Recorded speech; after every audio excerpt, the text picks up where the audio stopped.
کچھ کفر نے فتنے پھیلائے، کچھ ظلم نے شعلے بھڑکائے، سینوں میں عداوت جاگ اٹھی، انسان سے انسان ٹکرائے، پامال کیا برباد کیا کمزوروں کو طاقت والوں نے، جب ظلم و ستم حد سے گزرے تشریف محمد لے آئے۔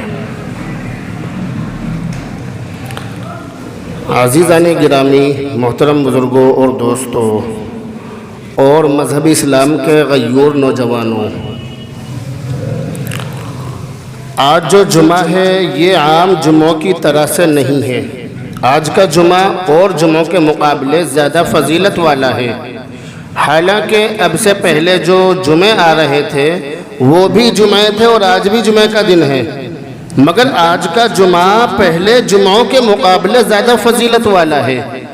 اور فضیلت والا اس لیے ہے کہ یہ جمعہ رمضان کے مہینے میں آیا، اس لیے فضیلت والا ہے۔ ویسے تو جمعے کا جو دن ہے وہ سارے دنوں کا سردار ہے، جمعے کا دن سارے دنوں کا سردار ہے، مگر آج جو جمعے کا دن ہے یہ اس مہینے میں آیا ہے کہ جو سارے مہینوں کا سردار ہے۔ رمضان المبارک کا مہینہ سارے مہینوں کا سردار ہے اور جمعے کا دن سارے دنوں کا سردار ہے۔ تو جمعے کا دن جب رمضان کے مہینے میں آئے تو اس کی فضیلت ڈبل ہو جاتی ہے۔ تو آج یہ ڈبل فضیلت والا دن ہے، اور آج کا دن یہ بتلا رہا ہے کہ آج مسلمانوں کے اندر بہت زیادہ جوش ہے عبادت کرنے کا۔ آج مسلمانوں کے اندر اللہ کے قریب پہنچنے کا بہت زیادہ جذبہ ہے۔ جو مسلمان کل تک گناہوں میں ڈوبے ہوئے تھے، کل تک شراب پی رہے تھے یا جوا کھیل رہے تھے یا الٹے سیدھے کام کر رہے تھے، آج اس مہینے کی برکت سے ان لوگوں نے ان تمام کاموں کو چھوڑ دیا اور ان تمام کاموں کو چھوڑ کر اللہ کی بارگاہ میں آ گئے۔ یہ اس مہینے کی اور اس دن کی برکت ہے۔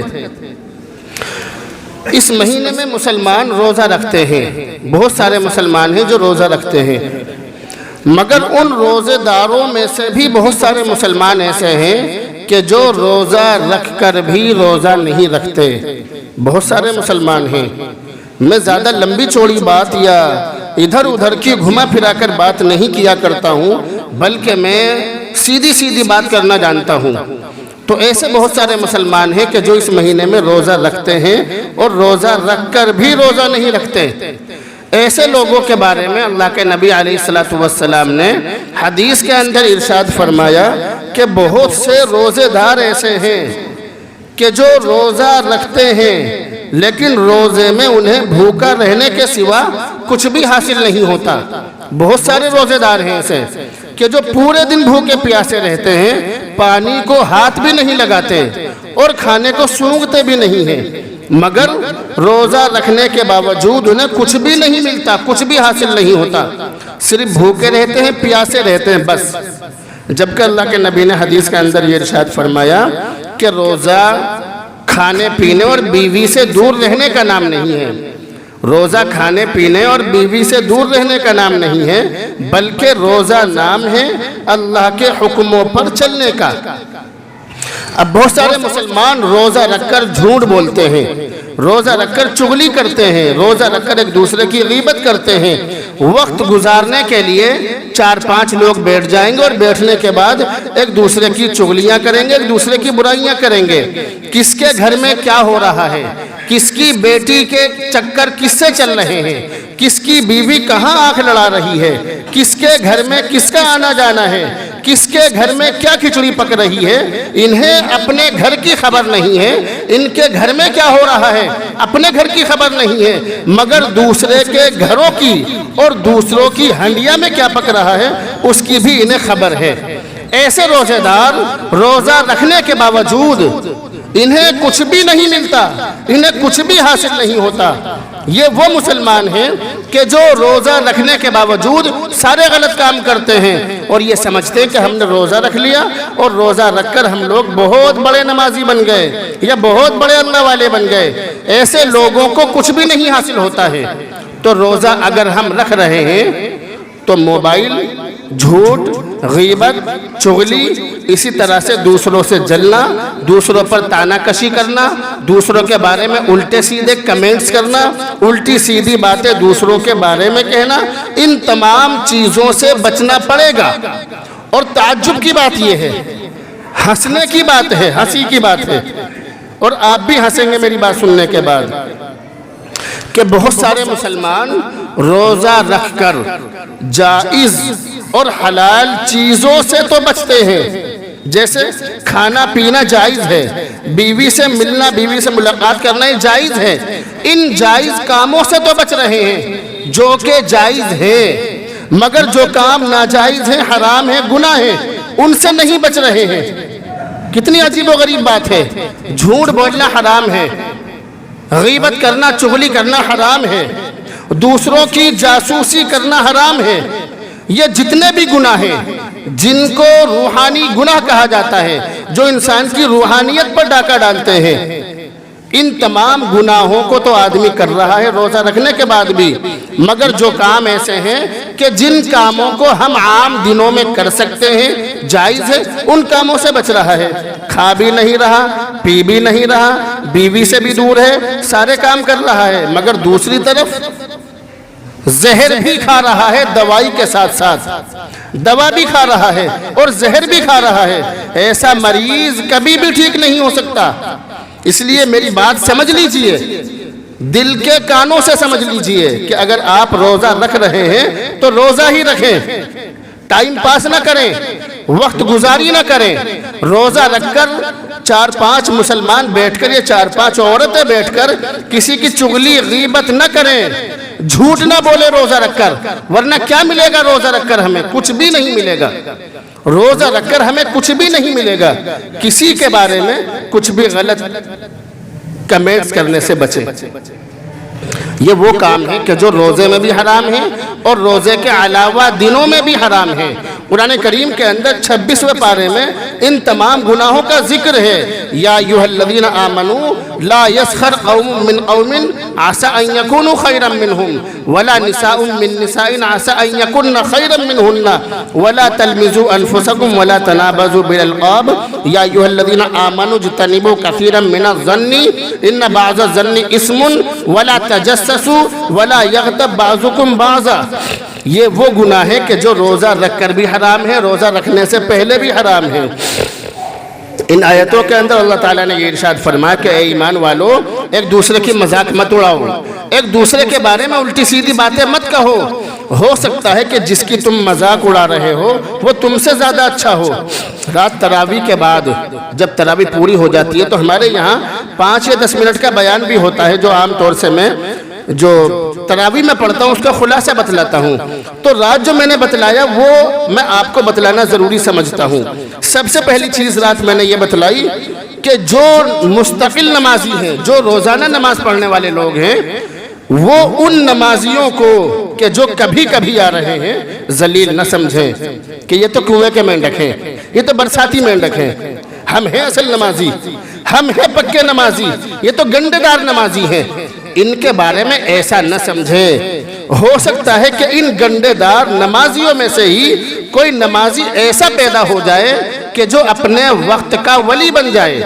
اس لیے کسی کے بارے میں الٹی سیدھی بات کہنا بھی صحیح نہیں ہے اور سوچنا بھی صحیح نہیں ہے۔ پتہ نہیں کون کس سے آگے نکل جائے۔ اللہ کے نبی کا قرآن، اللہ کا قرآن بتلا رہا ہے کہ جس کی تم مذاق اڑا رہے ہو سکتا ہے کہ یہ اللہ کے نزدیک تم سے زیادہ اچھا ہو۔ کچھ نہیں کہا جا سکتا۔ رکشہ چلانے والا ایک امام سے بہتر ہو سکتا ہے۔ رکشہ چلانے والا، یاد رکھنا میری بات سیدھی سیدھی ہوتی ہیں۔ رکشہ چلانے والا یا کوڑا اٹھانے والا، گلیوں میں گندگی اٹھانے والا مسلمان یا پاگلوں کی حرکت کرنے والا مسلمان اپنے وقت کے، اپنی مسجد کے امام سے بہتر ہو سکتا ہے۔ اس لیے کسی کے بارے میں ہم یہ نہیں سوچ سکتے، نہیں کہہ سکتے کہ ہم اس آدمی سے زیادہ اچھے ہیں، پتہ نہیں کون کس سے زیادہ اچھا ہے۔ تو بتلانے کا مقصد یہ، سب سے پہلی بات تو میں نے یہ بتلائی کہ کسی کے بارے میں بھی، کسی بھی مسلمان کے بارے میں یہ نہ سمجھے کہ میں اچھا ہوں، یہ برا ہے۔ بلکہ میں کہتا ہوں کہ میں برا ہوں، سب مجھ سے اچھے ہیں، یہی سوچنا چاہیے انسان کو۔ حالانکہ آج کی دنیا اس بات کو نہیں مانتی ہے، مگر ولیوں کی جو دنیا ہے، علماء کی جو دنیا ہے اور نبیوں کی جو دنیا ہے، وہ یہی کہتی ہے کہ ہم برے ہیں، سب ہم سے اچھے ہیں۔ جیسے بڑے بوڑھوں کی کہاوت بھی ہے کہ اپنا آپ ہی برا ہے ورنہ سب اچھے ہیں، اپنا آپ ہی برا ہے سب اچھے ہیں۔ اگر اپنے آپ کو اس طرح سے سمجھتے رہو گے تو اللہ کے قریب پہنچ جاؤ گے، اور اگر یہ سمجھو گے کہ یہ تو کنویں کے مینڈک ہیں، یا یہ تو گنڈے دار نمازی ہیں، یا یہ تو برساتی مینڈک ہیں، میں ہوں اصل نمازی، ایک دن وہ آئے گا کہ میں نے دیکھا ایسے لوگوں کو کہ اس طرح سے گمان کرنے والا، گھمنڈ کرنے والا، تکبر کرنے والا شیطانوں کی صف میں کھڑا ہو جاتا ہے۔ اس لیے شراب پینے والا بھی مجھ سے بہتر ہے، میں اپنے بارے میں کہہ رہا ہوں کہ شراب پینے والا اور جوا کھیلنے والا اور سٹا بجانے والا چاہے رمضان کے مہینے میں شراب پی رہا ہو، وہ بھی مجھ سے بہتر ہے۔ ہو سکتا ہے کہ کوئی گھڑی ایسی آ جائے کہ اللہ تعالیٰ اسے ہدایت دے دے اور وہ مجھ سے آگے نکل جائے۔ اس لیے کسی کے بارے میں یہ نہیں سمجھنا چاہیے کہ یہ آدمی ہم سے برا ہے، ہم اس سے اچھے ہیں۔ کوئی کسی سے اچھا نہیں ہے۔ ہر آدمی کو اپنے بارے میں یہ سمجھنا چاہیے کہ پتہ نہیں اللہ کے نزدیک میرا کیا مقام ہو، اور ہو سکتا ہے کہ یہ سامنے والا اللہ کے نزدیک مجھ سے زیادہ اچھا ہو۔ یہ بات سمجھ لینی چاہیے۔ دوسری بات، ہماری مسجدوں کے اندر 90% مسجدوں میں، 95% مسجدوں میں یہ حال ہے۔ ہماری مسجدوں میں ابھی صبح قاری صاحب کا فون آیا تھا تو میں نے ان سے یہ کہا کہ آپ کا فون صحیح ٹائم پہ آیا ہے، آج آپ نے مجھے بیان کرنے کا ٹاپک دے دیا کہ مجھے کیا بیان کرنا ہے۔ ان کا سوال یہ تھا، ہاپوڑ سے کسی مسجد سے سوال یہ تھا کہ جو قرآن کریم سننے والا جو سامع ہے، جو حافظ جی پیچھے والے، ان کی عمر 12 سال ہے۔ اب سارے مقتدیوں نے اعتراض یہ کیا ہے کہ اس 12 سال کے بچے کو جو کہ حافظ قرآن ہے پہلی صف میں نہیں کھڑا کرنا چاہیے، بڑے لوگوں کی نماز نہیں ہوگی، نماز خراب ہو جائے گی، ایسا وہاں کے مقتدی کہہ رہے ہیں۔ تو میں نے ان سے یہ کہا کہ وہ مقتدی غلط کہہ رہے ہیں، ایسا نہیں ہے، مقتدی بالکل غلط کہہ رہے ہیں، ایسا نہیں ہے۔ اب اس بارے میں سمجھ لیجئے کہ ہماری مسجدوں میں جو ہماری مسجدوں کے مستقل نمازی ہیں، ان نمازیوں کی نماز خراب ہوتی ہے ان بچوں کے آنے سے۔ جبکہ رات میں نے اپنی مسجد میں یہ اعلان کیا کہ محلے کے اندر جتنے بھی بچے ہیں، سمجھدار بچے جتنے بھی ہیں، ہر بچہ تراویح میں مسجد میں آنا چاہیے۔ رات میں نے اعلان کیا کہ ہماری مسجد میں سارے بچے آنے چاہیے محلے کے۔ یہ سڑکوں پر جو ہردنگ بازی کر رہے ہیں، آپس میں ایک دوسرے کو پریشان کر رہے ہیں یا شرارت کر رہے ہیں، یہ مسجد میں آنے چاہیے۔ رات ہماری مسجد سے بھی ایک دو بچوں کو بھگایا گیا ان کی شیطانیت کی وجہ سے، اور جب میں نے بعد میں کیمرہ چیک کیا تو پتا چلا کہ جو بڑے بڑے لڑکے ہیں وہ بھی آپس میں شرارت کر رہے ہیں، آپس میں ایک دوسرے کو پریشان کر رہے ہیں، ایک دوسرے کو دھکا دے رہے ہیں، ایک دوسرے پر بوتلیں مار رہے ہیں۔ یہ رات ہوا یہاں پر، اور ہماری مسجدوں میں ایسا ہوتا ہے کہ نمازیوں کو پریشان کرتے ہیں۔ اس بارے میں سمجھ لیجئے کہ اللہ کے نبی علیہ السلام کی حدیثیں بتلا رہی ہیں اور اللہ کے نبی کا عمل بتلا رہا ہے کہ حضرت حسن اور حضرت حسین جو کہ اللہ کے نبی کے نواسے تھے، وہ نماز کی حالت میں اللہ کے نبی کے اوپر سجدے میں بیٹھ جایا کرتے تھے، اور اللہ کے نبی سجدے کو لمبا کر دیا کرتے تھے کہ میرے نواسوں کو تکلیف نہ ہو۔ تو آج کا مسلمان اللہ کے نبی سے بھی زیادہ بڑھ گیا، اس کی نماز خراب ہوتی ہے بچوں کے آنے سے۔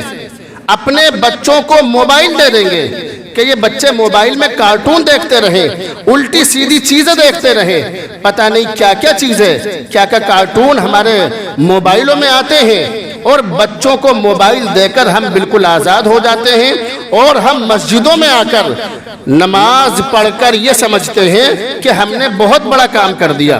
یاد رکھ لیجئے، یہ جو بچے ہمارے گھروں میں ہیں اور جو بچے گلیوں میں گھوم رہے ہیں، ان بچوں کی ذمہ داری، ان بچوں کے بارے میں ان کے ماں باپ کی ذمہ داری ہے کہ ان بچوں کو مسجدوں میں لائیں، ماں باپ کی ذمہ داری ہے۔ رات میں نے یہ بات بتلائی کہ ان بچوں کے آنے سے سب سے زیادہ پریشانی جو ہوتی ہے وہ امام کو ہوتی ہے، مقتدیوں کو نہیں ہوتی۔ سب سے زیادہ پریشانی امام ان بچوں کے چکر میں ان کے بولنے کی وجہ سے کبھی رکعت بھول جائے گا، کبھی قرآن کریم بھول جائے گا، امام یہ بھول جائے گا کہاں چھوڑا تھا، کہاں سے شروع کرنا ہے، اتحیات بھول گیا، 3 رکعت پڑھا دی، پتہ چلا پہلی رکعت پہ بیٹھ گیا۔ تو امام کے ساتھ زیادہ پریشانی ہے، مقتدیوں کے ساتھ پریشانی نہیں ہے۔ مقتدیوں کی ذمہ داری ہے کہ اپنے اپنے بچوں کو مسجدوں میں لائیں۔ اللہ کے نبی کی حدیث میں آپ کو بتلانا چاہ رہا ہوں کہ اللہ کے نبی حدیث کے اندر ارشاد فرما رہے ہیں، بہت مشہور حدیث ہے، بہت مشہور، سب جانتے ہیں کہ جب بچہ 7 سال کا ہو جائے تو اسے نماز پڑھنے کا حکم کرو۔ نماز پڑھنے کے لیے بچے سے کہو کہ بیٹا نماز پڑھا کر، اور جب وہ 10 سال کا ہو جائے تو نماز نہ پڑھنے پر اس کے ساتھ سختی سے پیش آؤ، اس کی پٹائی کرو۔ ہمارے یہاں پر حال یہ ہے کہ بچے 20 سال کے ہو جائیں گے، 25 سال کے ہو جائیں گے، 30 سال کے ہو جائیں گے، بڈھے ہو جائیں گے، مگر ماں باپ کو اتنی توفیق نہیں ہوگی کہ ان سے نماز پڑھنے کے لیے کہہ دیں۔ بچوں کو مسجدوں میں لاؤ، اپنے بچوں کو مسجدوں میں لاؤ، آپ کی ذمہ داری ہے۔ اپنے ساتھ اپنے بچوں کو لاؤ۔ یہاں پر صفوں کے بیچ میں بچے بیٹھے ہوئے ہیں، مجھے دیکھ رہے ہیں، صفوں کے بیچ میں بچے بیٹھے ہیں۔ یاد رکھ لیجئے، مسئلہ بھی سمجھ لیجئے، اور کسی سے معلوم کرنا ہو تو مجھ سے اس کی بات بھی کرا دینا، اس مولوی صاحب کی۔ اگر میرا بتایا ہوا مسئلہ کسی مولوی صاحب سے یا کسی مفتی صاحب سے معلوم کرو، میری بات ان سے ضرور کرا دینا، کیونکہ میرا موبائل نمبر عام ہے، سب لوگوں کے پاس ہے، کبھی بھی آپ کال کر سکتے ہیں۔ مقصد یہ ہے میرے کہنے کا، بات کروانے کا مقصد یہ ہے، میں بتلاؤں گا کچھ، آپ ان سے بتلاؤ گے کچھ، وہ آپ کو جواب دیں گے آپ کے سوال کے حساب سے، جبکہ میری بات کچھ اور ہے۔ پھر آپ میرے بارے میں یہ سمجھو گے کہ میں نے بات غلط بتلائی ہے۔ تو بات سمجھ لیجئے، جو میں بتلا رہا ہوں لفظ بلفظ اگر کسی کے سامنے بیان کرو گے تو جواب وہی ملے گا جو جواب میں دے رہا ہوں، اور اگر آپ نے سوال کچھ اور کر دیا، ایک بھی لفظ کا ہیر پھیر کر دیا، تو پھر جواب بھی اسی کے حساب سے ملے گا۔ ان مولوی صاحب کی بات میری بات سے بالکل الگ ہو جائے گی، کیونکہ ہمارے یہاں پر جس طرح سے وکیل الفاظوں پر بحث کرتے ہیں، ایسے ہی ہمارے یہاں پر ہے، ہم الفاظوں کو پکڑتے ہیں، علماء بولنے والے کے الفاظ پکڑتے ہیں کہ یہ کیا سوال کر رہا ہے، اس سوال کا جواب یہ ہے۔ جاہل کی نظر میں اس سوال کے بہت سارے جواب ہیں، مگر عالم کی نظر میں اس کا جواب وہی ہے جو عالم سمجھ رہا ہے۔ اس لیے جو بات میں آپ کو بتلا رہا ہوں، بتلانے جا رہا ہوں، وہ بات ہے جو آج تک آپ سن رہے ہیں، اس کے خلاف بتلانے جا رہا ہوں۔ جو بات آپ نے آج تک سنی ہے، میں اس کے خلاف آپ کو مسئلہ بتلانے جا رہا ہوں، اس لیے ذرا دل کے کانوں سے سنیں، تسلی سے سنیں۔ اگر میرے علاوہ کسی اور سے معلوم کریں تو میری بات ضرور کرا دینا، میں پھر کہہ رہا ہوں، کیونکہ اب سے 8 سال پہلے شب برات پر قبرستان جانے والے مسئلے کو لے کر یہاں کے علماء کے بیچ میں میرے بارے میں کیا طوفان کھڑا ہوا تھا، میں سب باتیں جانتا ہوں۔ اس لیے میں آپ کو بتلا رہا ہوں کہ اپنے بچوں کو مسجدوں میں لاؤ۔ اگر بچے زیادہ ہوں تو صفیں ان کی الگ ہونی چاہیے، لیکن 2 بچے جب ایک ساتھ کھڑے ہوں گے تو وہ بچے شرارت کریں گے، ایک دوسرے پر بوتل پھینک کر ماریں گے، لوگوں کی چپلوں سے کھیلیں گے، لوگوں کے کپڑوں سے کھیلیں گے، بیٹھنے والوں کے کرتوں پر لوٹے رکھ دیں گے، اور موقع لگے گا تو کرتے باندھ بھی دیں گے۔ اس لیے بچے شرارتی ہوتے ہیں۔ رات میں نے یہ بات بتلائی کہ اگر بچے شرارت نہیں کریں گے تو کون کرے گا، مگر ان کی شرارت کی نگرانی اور ذمہ داری اور ان کی حفاظت کرنا یہ ماں باپ کی ذمہ داری ہے۔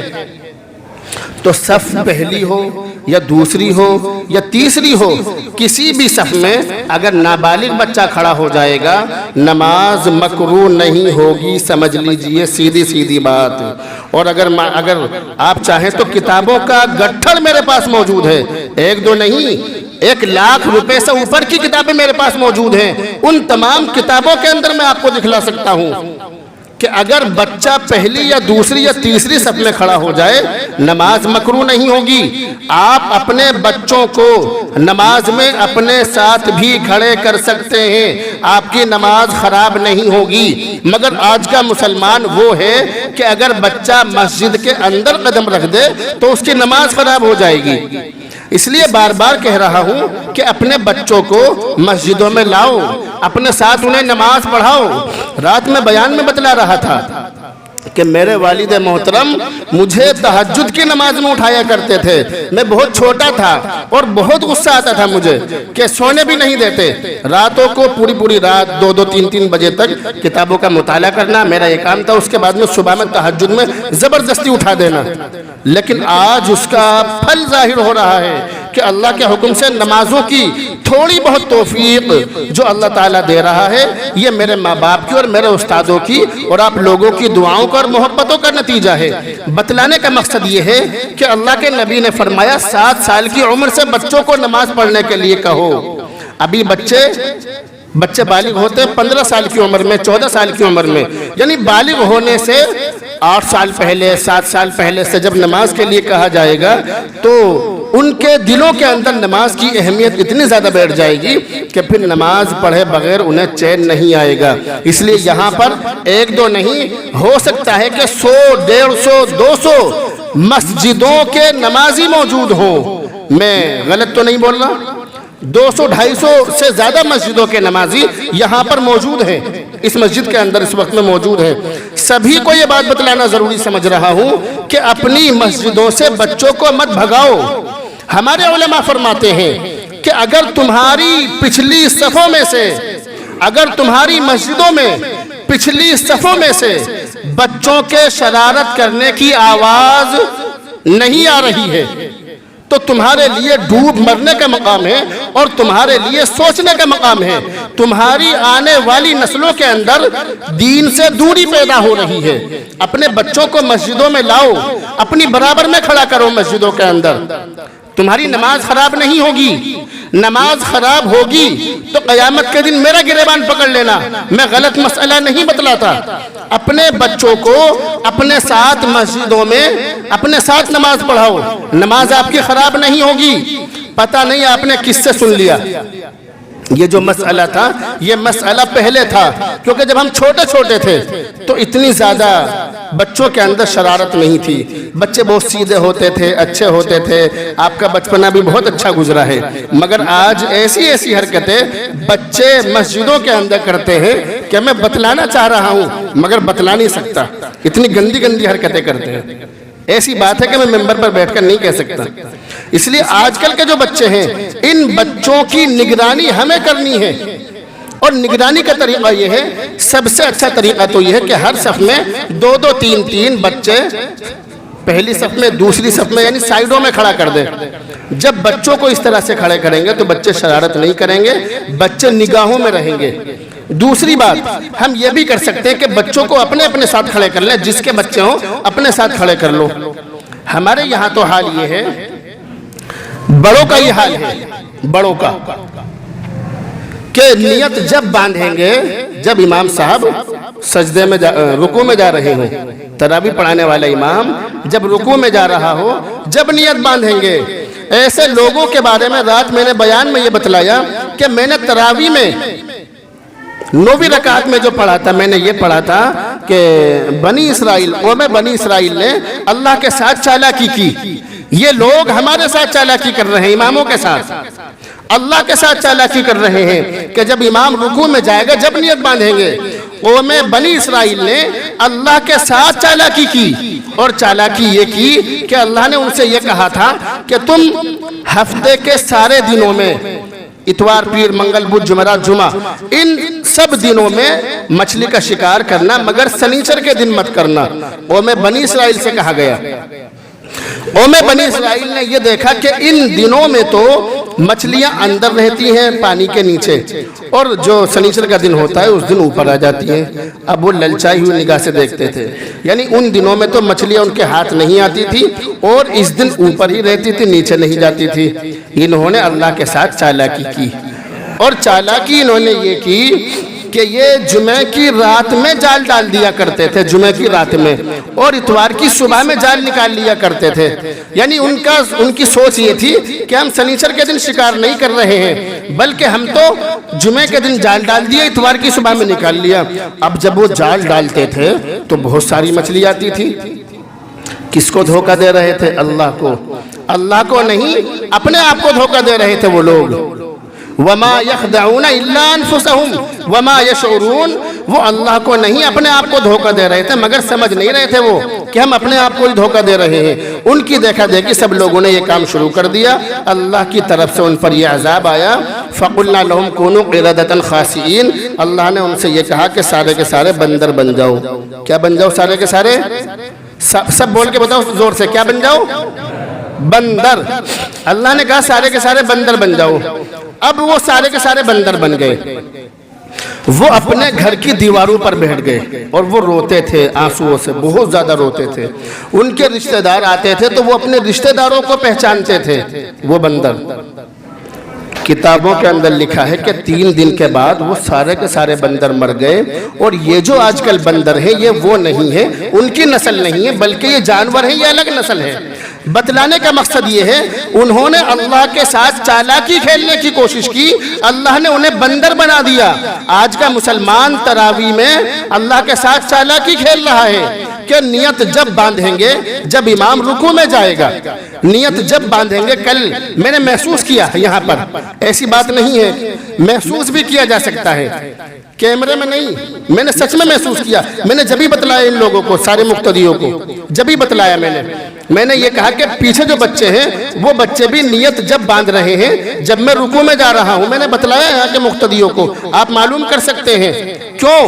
کیونکہ بچوں نے دیکھا کہ بڑے جب نیت باندھ رہے ہیں تو بچے ہماری باتوں پر نہیں بلکہ ہمارے کاموں پر چلیں گے۔ ہم جیسا کریں گے بچے ویسا کریں گے، ہم جیسا بولیں گے بچے ویسا نہیں کریں گے۔ بچے ہمارے عمل پر عمل کریں گے، ہماری باتوں پر عمل نہیں کریں گے۔ بچے دیکھ رہے ہیں کہ یہ نوجوان ہیں، بڑے بڑے لوگ ہیں، ان کے داڑھی آ رہی ہے، پھر بھی یہ لوگ نیت جب باندھ رہے ہیں جب امام صاحب رکوع میں جا رہے ہیں۔ ایک شخص کے بارے میں مجھے پتا چلا کل کہ نیت جب باندھ رہا ہے جب میں تحیات کا سلام پھیرتا ہوں، جب نیت باندھ رہا ہے۔ ایسے ایسے لوگ ہیں جب نیت باندھ رہے جب تحیات کا سلام پھیر رہے ہیں، یعنی دھوکہ۔ کس کو دھوکہ؟ اپنے آپ کو۔ مسئلہ سمجھ لیجئے، سن لیجئے، آخری بات بتلا کے اپنی بات ختم کر رہا ہوں۔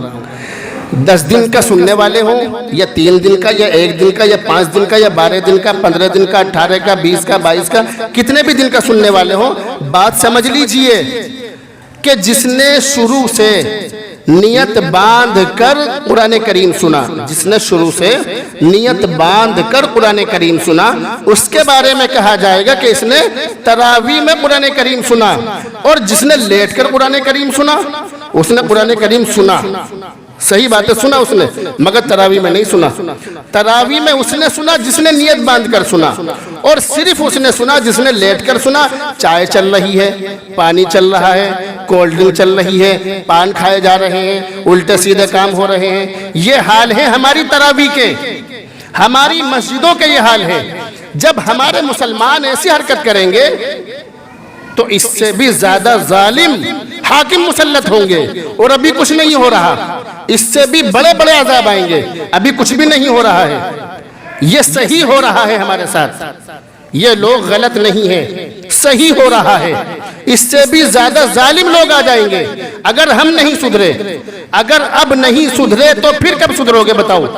رمضان کا مہینہ آ رہا ہے، آ چکا، اب بھی سدھرنے کو تیار نہیں ہے۔ رمضان کے مہینے میں سارے لوگ نوجوان مسجدوں میں آ جائیں گے اور سب کو پریشان کریں گے۔ شرم آنی چاہیے ایسے لوگوں کو۔ 10 دن کا 20 دن کا 15 دن کا سننے والے جو لوگ ہیں، نیت باندھ کر سنیں امام کے ساتھ شروع سے آخر تک۔ جو 10 دن کا سننے والے سمجھ لیجئے میری بات کو، امام صاحب کے ساتھ میں نیت باندھ کر سنیں، شروع سے آخر تک سنیں۔ اللہ کے واسطے میری بات مان لو، مان لو گے تو تمہارا فائدہ ہوگا، نہیں مانو گے تو جیسے انہیں بندر بنایا گیا آپ کو بھی بندر بنا دیا جائے گا، اور یہ بندر ہی ہے، یہاں پھدک رہا ہے وہاں پھدک رہا ہے، یہاں جا رہا ہے وہاں جا رہا ہے، کبھی اس ڈالی پر کبھی اس ڈالی پر، مگر روزی ملنے کو تیار نہیں ہے، روٹی روزی سے پریشان ہے۔ اللہ نے بندر بنا دیا، شکل سے نہ صحیح عمل سے اللہ نے بندر بنا دیا، کام بندروں والے ہیں، تو یہ اللہ کے عذاب ہے۔ اس لیے بتلا رہا ہوں کہ اللہ کی لاٹھی میں آواز نہیں ہوتی، رات بھی میں نے بتلایا اللہ کی لاٹھی میں آواز نہیں ہوتی، اللہ کا عذاب کسی بھی طرح سے آ سکتا ہے۔ اللہ کے واسطے آپ سے بہت عاجزی کے ساتھ درخواست کر رہا ہوں کہ آپ بھی اللہ سے توبہ کریں اور میں بھی اللہ سے توبہ کروں، ہم سب کو اللہ سے توبہ کرنے کی ضرورت ہے۔ اللہ رب العزت ہم سب کو عمل کی توفیق